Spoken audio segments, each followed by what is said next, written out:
예, 지난 주일까지 올해 교회 표어였던 건강하게 성장하는 교회에 대해서 한 4주에 걸쳐서 살펴봤습니다. 이제 오늘 다시 누가복음으로 돌아왔습니다. 계속해서 누가복음 살펴보는 시간 갖도록 하겠습니다.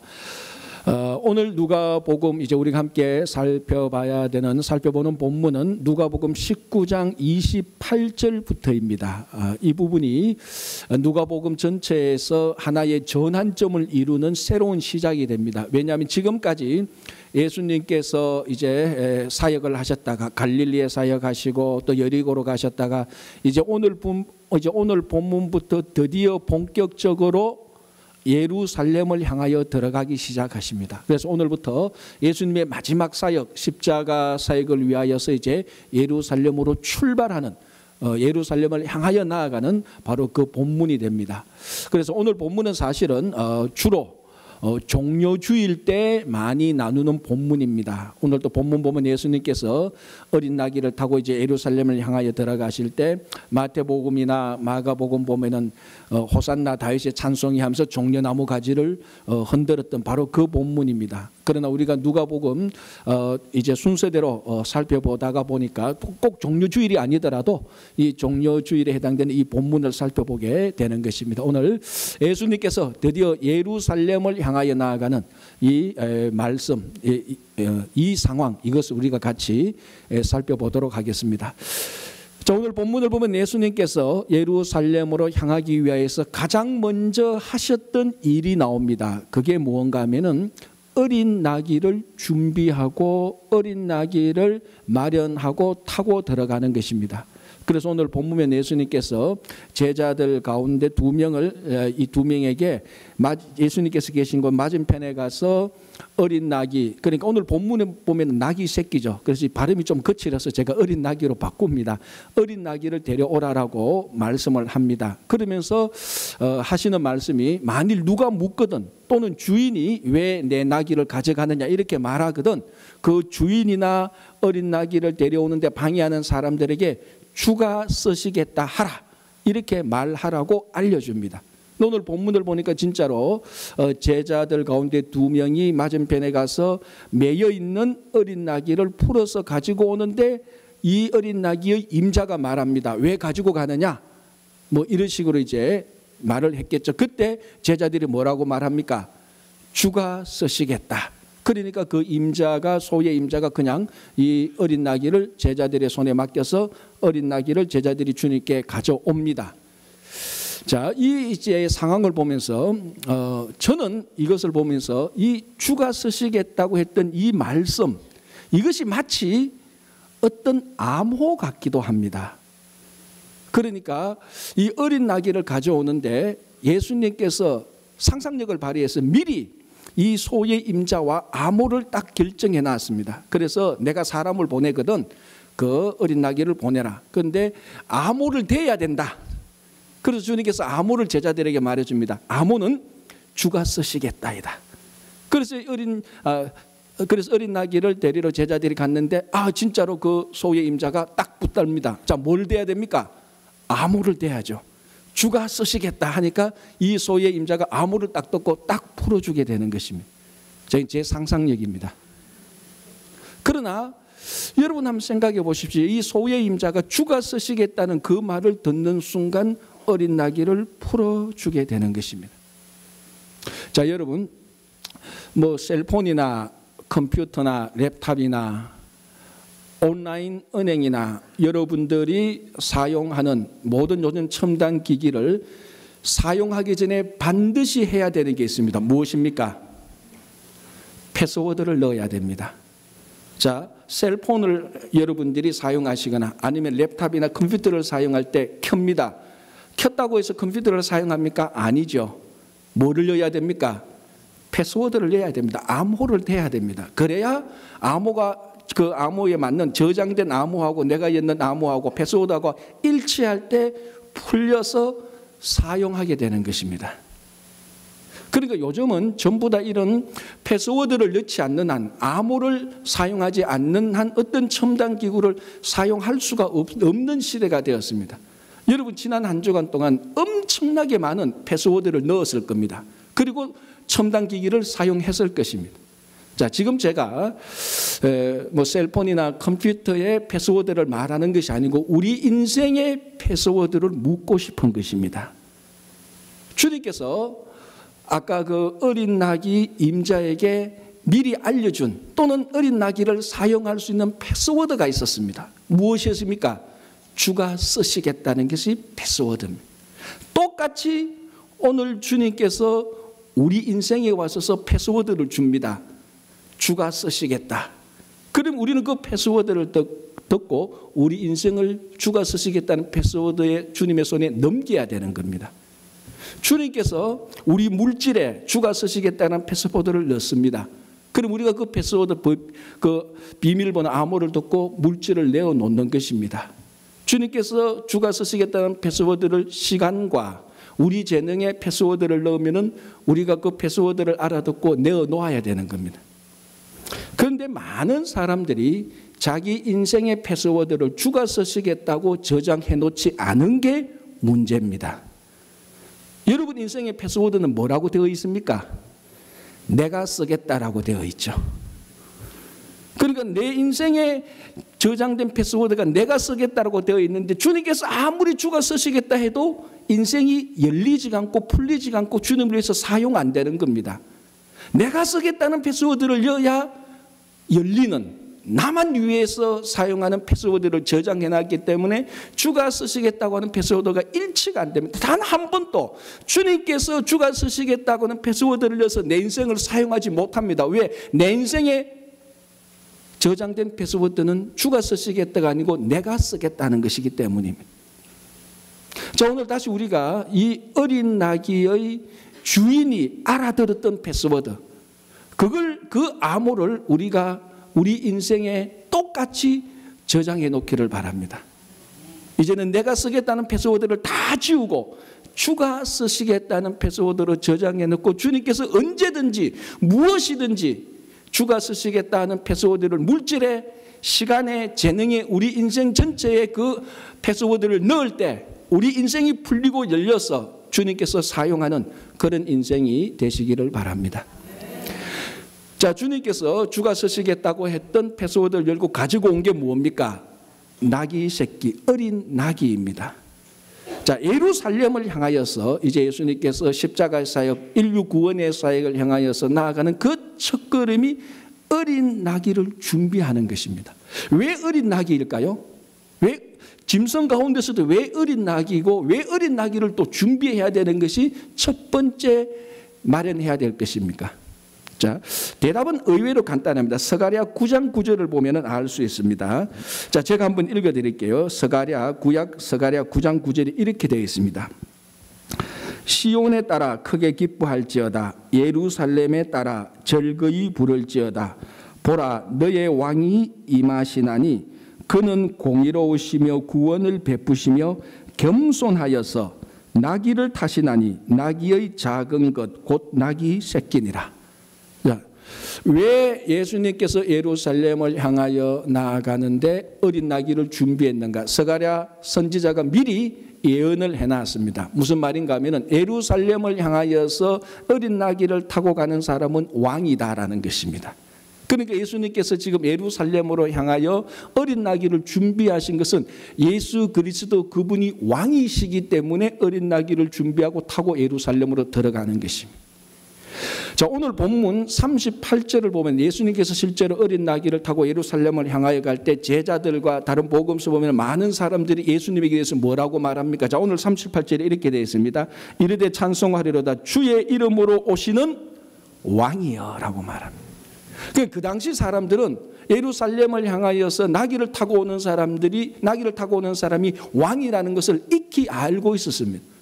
그런데 예수님이 어린 나귀를 타고 예루살렘으로 들어오니까 사람들이 함께 모여서 주의 이름으로 오시는 우리들의 왕이다라고 고백하게 된 것입니다. 자, 그리고 예수님께서 실제로 예루살렘에 들어가서 십자가를 지시고 돌아가실 때 그 십자가의 명패에 적힌 글귀가 무엇입니까? 유대인의 왕이었습니다. 물론 이 유대인의 왕이라는 것은 그 명패에 글을 쓰고 붙인 사람이 예수님이 진짜 유대인의 왕이라고 인정해서 붙인 게 아니고 조롱하고 멸시하기 위하여서 유대인의 왕이라고 붙여놨습니다. 그러나 그게 조롱하든 멸시하는 의도로 붙여놓았던 어떤 의도로 붙여놨던 예수님의 머리 위에 유대인의 왕이라는 그 사실 자체는 정확한 팩트라는 것입니다. 그래서 예수님께서 어린 나귀를 타고 예루살렘으로 들어가는 것 왕이기 때문에 어린 나귀를 타고 예루살렘으로 들어간 것입니다. 어떤 왕입니까? 여러분들이 지금 생각하고 있는, 여러분들이 지금 겪어왔던 최고 통치자의 그런 왕하고 다릅니다. 만약에 지금 우리가 알고 있는 여러분들이 겪었던 왕이나 최고 통치자라면 어린 나귀를 타고 즉위식이나 어린 나귀를 타고 행진하지는 않습니다. 그러면 왜 하필 어린 나귀를 타고 들어간다고 스가랴 선지자는 기록해 놓았습니까? 어떤 왕이기에 어린 나귀를 타고 들어가야 되는 것입니까? 자, 이사야 1장 3절이 이사야 선지자가 이렇게 말합니다. 소는 그 임자를 알고 나귀는 그 주인의 구유를 안다라고 말합니다. 근데 이 나귀의 짐승 특징이 어떤가 하면요, 주인이 마련해 놓은 구유에 있는 밥만 먹는데요. 그러니까 자기 구유에 밥이 없으면은, 양식이 없으면은 이 나귀는 자기 구유 아닌 다른 나귀의 구유의 밥을 먹지 않는데요. 주인이 딱 정해준 것, 주인이 딱 정해진 그 구유에만 음식을 먹는 특징이 나귀에게 있답니다. 그래서 주인에게 순종할 수밖에 없는, 주인에게 순종하는 특징이 있다는 것입니다. 그래서 어린 나귀의 짐승의 특징 가운데 주인에게 순종하는 그 특징을 뽑아서 어린 나귀를 타고 들어가는 왕은 순종의 왕이라는 것입니다. 여러분, 보통 왕은요, 순종하는 신하들을 많이 거느리고 있어야 좋은 왕입니다. 그러나 오늘 어린 나귀를 타고 가는 순종의 왕 예수 그리스도는 순종하는 많은 사람들을 거느리고 있는 순종의 왕이 아니고 자기 자신이 하나님에게 순종하는 왕입니다. 자, 이스라엘 백성들이 바벨론 포로 생활을 하게 됩니다. 바벨론에게 포로 잡혀가게 된 여러 가지 이유들이 있지만은 가장 큰 이유 한 가지는 하나님에게 불순종했기 때문입니다. 하나님의 말씀을 제대로 지키지 않고 불순종했기 때문에 그에 대한 징계로 바벨론에게 포로 가게 된 것입니다. 그리고 이스라엘 백성들이 바벨론 포로에서 귀환하게 될 때, 이제 우리가 귀환하게 돼서 다시 우리 땅에 들어가서 살 때는 영원토록 하나님께 불순종하지 말자, 그렇게 하나님께 순종하자, 그런 모토를 가지고 다 돌아옵니다. 그런 상황에서 왕을 세우는데 이 왕은 하나님에게 순종하는 왕이 될 때에 그 왕의 통치를 받는 백성들이 자연스럽게 하나님에게 순종하게 되는 것입니다. 그래서 바로 이 순종의 왕, 이스라엘 백성들이 원하는 오늘 이 본문에서 어린 나귀를 타고 가는 그 왕은 바로 순종의 왕. 이 순종의 왕이 하나님께 순종할 때 그 백성은 자연스럽게 하나님에게 순종하게 되는 것입니다. 그래서 나귀의 특징이 주인에게 순종하는 것입니다. 자, 또 한 가지, 조금 전에 제가 읽어드렸던 말씀처럼 스가랴 9장 9절을 보면은 이 어린 나귀를 타고 가는 그 왕의 특징을 말하고 있습니다. 그 성품의 특징이 겸손하다라고 분명히 얘기를 했습니다. 그러니까 이 어린 나귀를 타고 가는 왕은 어떤 왕인가? 순종의 왕이기도 하지만 겸손의 왕입니다. 여러분, 보통 세상의 왕은 카리스마가 있어야 되고 위엄과 권위가 있어야 됩니다.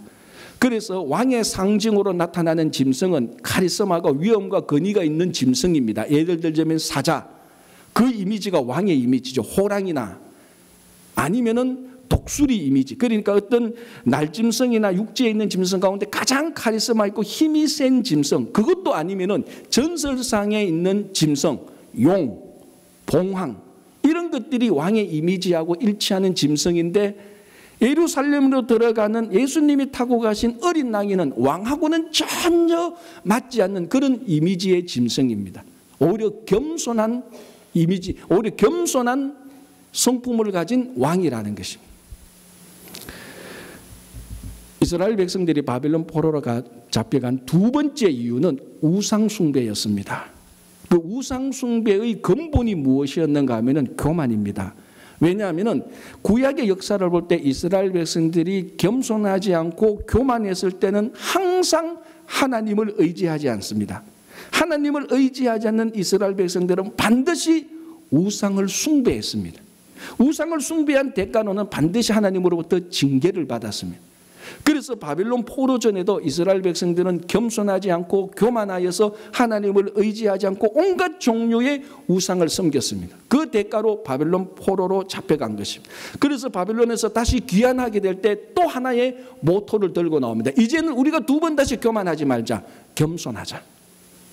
그래서 왕이 하나님 앞에서 겸손할 때에, 왕이 카리스마 있는 많은 신하들을 데리고 있는 것이 아니고, 왕이 권력과 권위와 위엄으로 다스리는 것이 아니고, 하나님 앞에서 왕이 겸손할 때 그 겸손한 왕의 통치를 받는 백성은 자연스럽게 하나님 앞에서 겸손해지는 것입니다.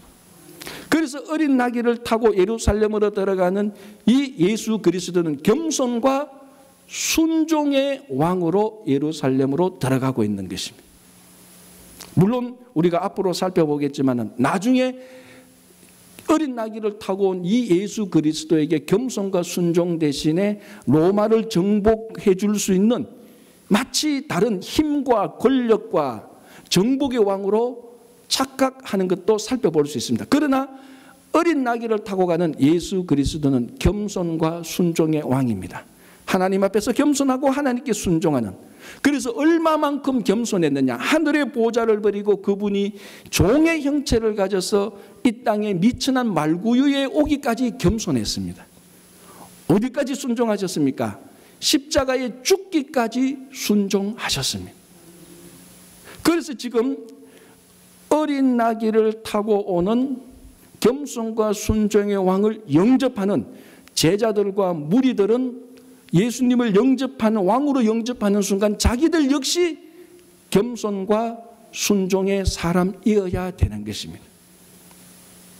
오늘 이 예수님을, 오늘 이 말씀의 본문을 보면서 우리가 어린 나귀를 타고 오는 예수 그리스도를 우리들의 왕으로 영접한다면 우리는 반드시 겸손과 순종의 사람이 되어야 되는 것입니다. 왜? 이 왕이 겸손과 순종의 왕이기 때문에 그렇습니다. 만약 여러분들이 이 왕을 영접하지 않는다면 여러분들은 교만해도 괜찮고 불순종해도 괜찮습니다. 그러나 어린 나귀를 타고 예루살렘으로 들어가는 예수 그리스도를 나의 왕으로 여러분들이 영접하신다면 이 순간부터 겸손과 순종의 왕의 백성이 되는 이 백성들은 당연히 겸손과 순종의 사람이 되어야 되는 것입니다. 자, 이런 왕을 영접하면서 제자들과 무리들이 어떻게 했습니까?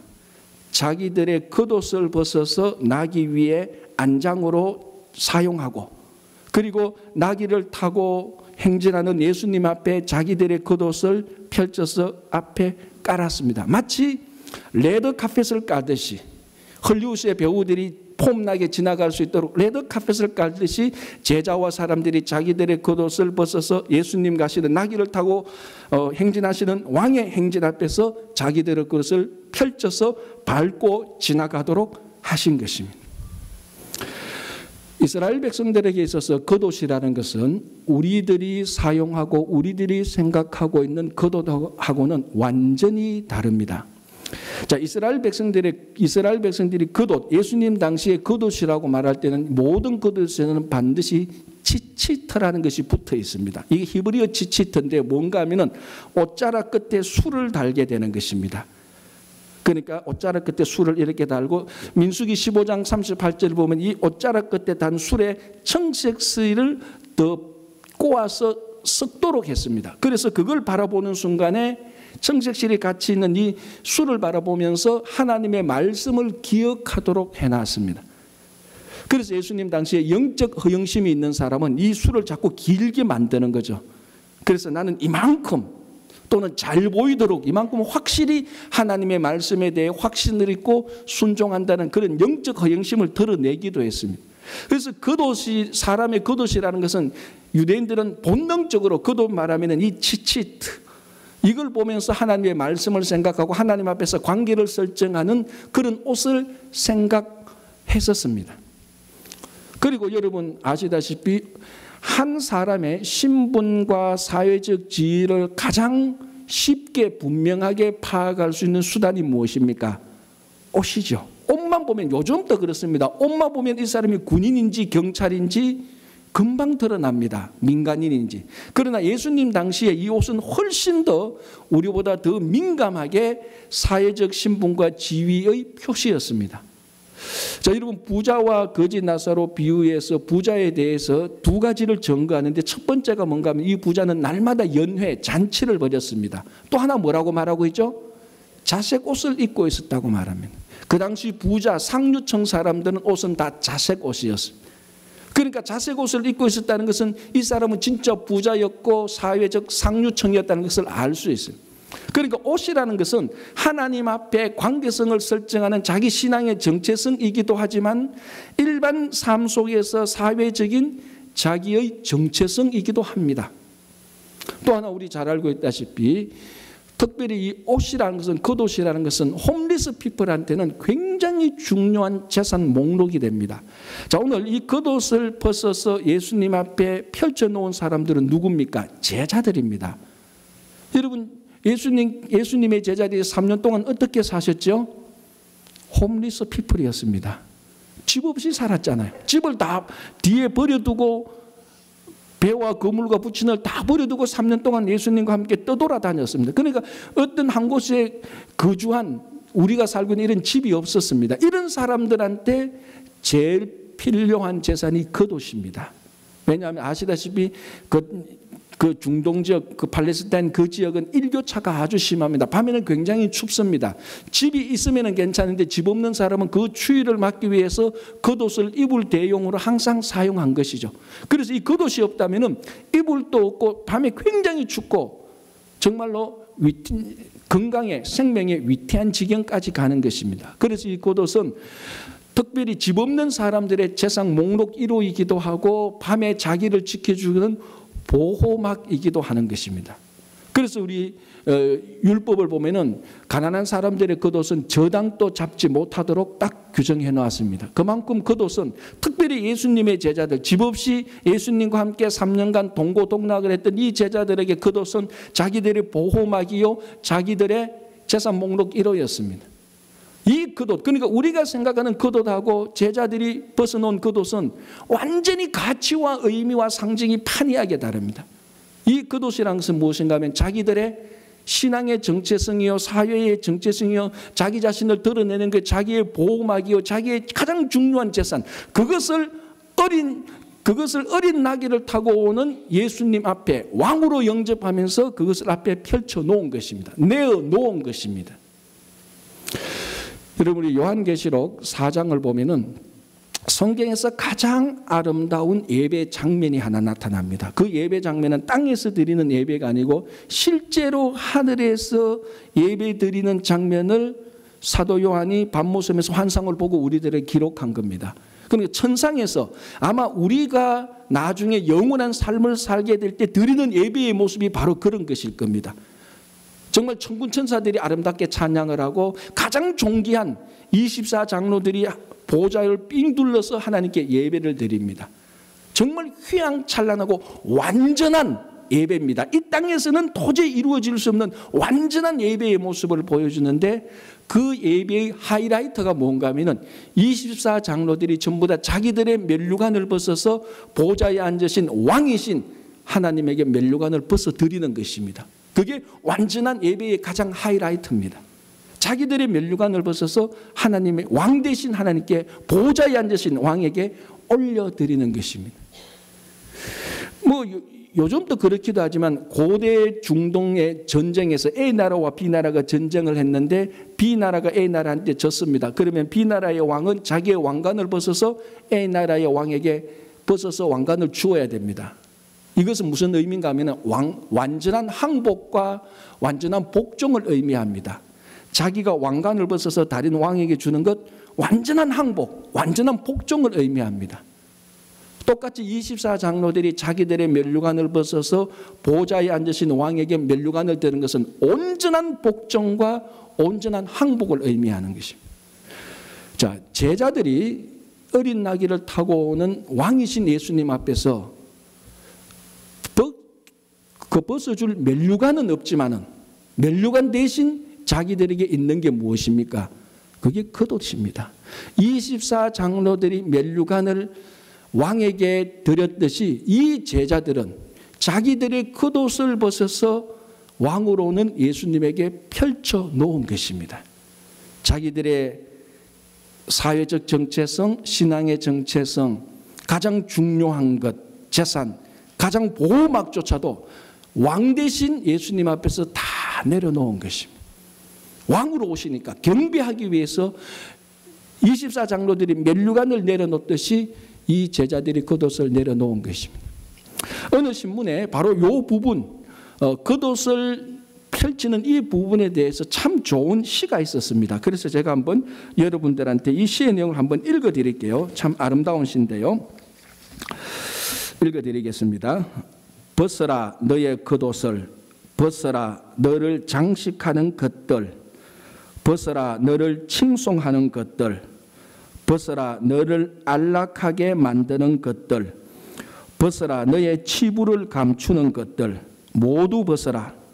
주께서 입혀주신 것이 아니면 모두 벗어라. 벗어서 주님이 가시는 길에 펼쳐 놓아라. 주께서 일하신 것이 아닌 너의 열매들, 주께서 덧입혀 주시지 않은 너의 명예, 주께서 허락하지 않은 너의 권세, 주께서 말씀하지 않은 너의 생각, 주께서 주시지 않은 너의 재물들 모두 내려놓아라.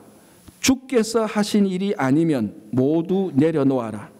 나귀를 타신 예수께서 밟고 지나가시도록 그래야 하리니, 그래야 새로워지리니, 그래야 거듭나리니, 그래야 너의 모든 것이 주의 영광을 위한 도구가 되리니, 겉옷을 벗고 덜에서 벤 나무가지를 길에 펼쳐놓아 왕으로 오신 그분을 맞이하자. 저는 이 시를 보면서 오늘 이 본문에서 예수님, 왕으로 오신 예수님을 맞이하면서 이 왕으로 영접하면서 제자들과 무리들이 겉옷을 벗어놓은 그 상황, 그 신앙의 의미를 아주 잘 묘사하고 정확한 지적을 했던 시라고 생각이 됩니다. 왕으로 오신 예수 그리스도 앞에 지금까지의 나의 모든 것을 벗어 내려놓아야 됩니다. 그래야 새로워지고, 그래야 왕 대신 그 왕의 진짜 백성으로 거듭나게 되는 것입니다. 한 번도 왕이 와도 경배드리지 않고, 한 번도 왕이 와도 나의 겉옷을 벗어내리지 않는 한, 왕이 수백 번 더 왔다가 해도 내 삶에는 아무런 변화가 없습니다. 단 한 번의 왕으로 오시더라도 그 왕 앞에 지금까지 있었던 나의 삶을 다 허물어뜨리는 이 겉옷을 벗어내릴 때 새로워지고 거듭나게 되는 것입니다. 우리들의 생각으로, 우리들의 전통으로, 우리들의 경험으로, 내 확고함으로 덕지 견고하게 된 이 겉옷을 왕으로 오신 예수님 앞에 벗어서 내려놓기를 바랍니다. 자, 이러니까 이제 겉옷을 벗어내면, 겉옷을 벗으면서 주의 이름으로 오시는 왕이여 하고 찬송하고, 하늘에는 평화여 더 높은 곳에 영광이, 이렇게 막 찬송하니까 항상 이런 무리에는 또 안 좋은 무리들, 삐지는 무리들이 있죠. 누굽니까? 바리새인들. 예수님에게서 가서 말합니다. 당신들의 제자들 책망하라, 못하게 하라, 지금 제지하게 하라는 것입니다. 왜 바리새인들이 예수님을 왕으로 인정하고 찬양하는 제자들을 책망하라고 한 것은, 가장 쉬운 것은 바리새인들 자체가 예수님을 왕으로 인정하지 않기 때문에 그렇습니다. 고작해야 자기하고 비슷한 그런 경건한 선지자 중에 하나 정도라고 생각했죠. 그런데 겉옷을 벗고 왕으로 영접하니까 화가 나기도 하고 짜증 나기도 하고 말도 안 되니까 일단은 거절하기도 합니다. 또 하나, 정치적으로 지금 예수님에게 왕이라고 사람들이 찬송합니다. 이게 듣기에 따라서 무시무시한 반역자가 될 수 있습니다. 그 당시 왕은 로마 제국의 황제밖에 없거든요. 만약 이것이 소문이 나서 로마 제국까지 가면은 로마 제국의 황제가 듣고 나 외의 왕이라고 인정한 예루살렘을 쳐라 군사를 보낼 수도 있는, 정치적으로 들릴 수도 있는 말이기도 합니다. 어쨌든 바리새인은 예수님이 왕이라고, 그리고 예수님에게 찬송하는 것을 지금 제지하고 막고 방해하고 있습니다. 이 누가복음에서 오늘 이 본문 이 장면에서 바리새인이 마지막으로 등장합니다. 그리고 누가복음 끝까지 이제 더 이상 바리새인은 등장하지 않습니다. 어떤 주석가는 이렇게 말합니다. 그래서 오늘 마지막으로 등장한 이 바리새인, 누가복음에서 마지막으로 등장한 이 바리새인이 예수님에게 항변한 것은 지금까지 바리새인들이 항변했던 것을 집중적으로 요약해 주고 있다, 이렇게 말을 합니다. 뭡니까? 예수님이 왕이라는 것을 거절하고 예수님께 찬송하는 것을 거절합니다. 그것을 못하게 합니다. 자, 바리새인이 이렇게 했는데 사실 이것은 사탄의 배후 활동에 불과한 것입니다. 사탄이 하는 활동이 뭡니까? 예수님이 왕으로 오신 예수님을 부인하게 하는 겁니다. 예수님을 찬양하는 것을 못하게 하는 거죠. 그게 사실은 가장 근저에 깔려있는 사탄의 활동들입니다. 마귀의 활동들이죠. 이걸 지금 바리새인들이 못하게 하니 예수님께서 뭐라고 말씀하십니까? 너희들이, 이 사람들이 찬양을 하지 않는다면 뭐라고 말합니까? 이 돌들이 소리 지를 것이다 라고 말을 합니다. 여러분, 우리 아무리 가르쳐줘도 못 알아듣는 사람들, 아둔한 사람들을 뭐라고 말하죠? 사실 돌머리라고 하면 돌대가리라고 말하죠. 강대상이니까 돌대가리는 좀 너무 거치니까 부드럽게 변해서 돌머리라고 말을 합시다. 돌머리라고 말을 하죠.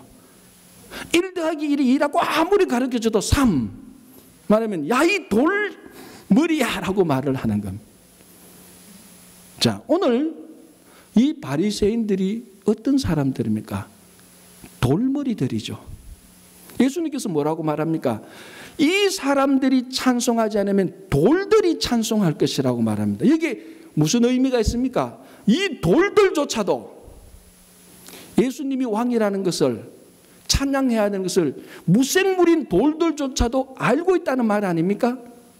돌도 알고 있는데 바리새인들이 모르고 있어요. 돌보다 못한 사람들이죠. 돌머리죠. 뭐 IQ가 나빠서 돌머리인 줄 아십니까? 예수가 왕이라는 것을 인정하지 않는 사람이 영적 돌머리죠. 예수님에게 진짜 찬양하지 않는 사람들이 다 우리가 무시하고 있는 그 돌머리하고 똑같은 사람들이에요. 자, 이 바리새인들 얼마나 똑똑한 사람들이고 얼마나 율법을 많이 공부했던 사람들입니까?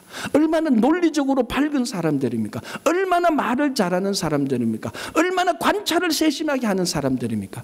아무리 그래도 예수가 왕이라는 것을 인정하지 못하고 그것을 알아채지 못하는 사람들에게 예수님은 말합니다. 너희들이 돌머리다라고 말을 합니다. 이 사람들이 예수가 왕이라는 것을 말하지 않으면 무생물인 돌조차 다 일어나서 예수가 왕이라고 찬양할 것이라는 것입니다. 그렇다면 지금까지 우리가 신앙생활하면서 진짜 예수가 어린 나귀를 타고 예루살렘으로 들어오는 겸손과 순종의 왕이라는 것을 인정하지 못하고 그 예수 그리스도의 통치권에 순종하지 못했다면 다 돌머리입니다. 영적 돌머리에 불과한 것. 지금 문 열고 나가면 저 돌들도 예수가 왕이라는 것을 다 알고 있는데 우리 귀에 들리지 않도록 말을 안 해서 그렇지. 저 돌들도 예수가 왕이라는 것을 알고 있는데 신앙생활을 오래 하면서 아직까지도 예수님이 왕이라는 것을 인정하지 못한다면, 아직까지도 내 삶의 패스워드가 내가 쓰겠다라고 계속 해놓고 주께서 쓰겠다는 패스워드가 오면 다 거절한다면 그게 바로 영적 돌머리하고 똑같습니다. 아직까지도 내 삶의 패스워드에 내가 쓰겠다라고 저장된 사람은 한마디로 말하면 영적 돌머리하고 똑같죠. 패스워드를 바꿔야 됩니다. 주께서 쓰시겠다, 주가 쓰시겠다라고 바꿀 때 우리가 예수를 왕으로 인정하게 되는 표시입니다. 그때 이제 우리는 더 이상 돌머리가 아니죠. 돌보다 나은 주의 자녀들이 되는 것입니다.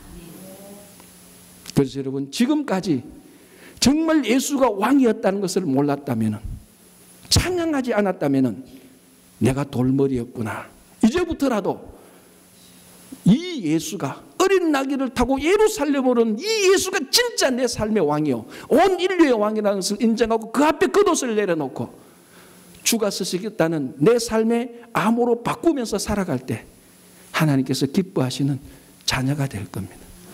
그래서 정말 어린 나귀를 타고 오는 겸손과 순종의 왕을 영접하는 여러분 되시기를 바랍니다. 기도하겠습니다.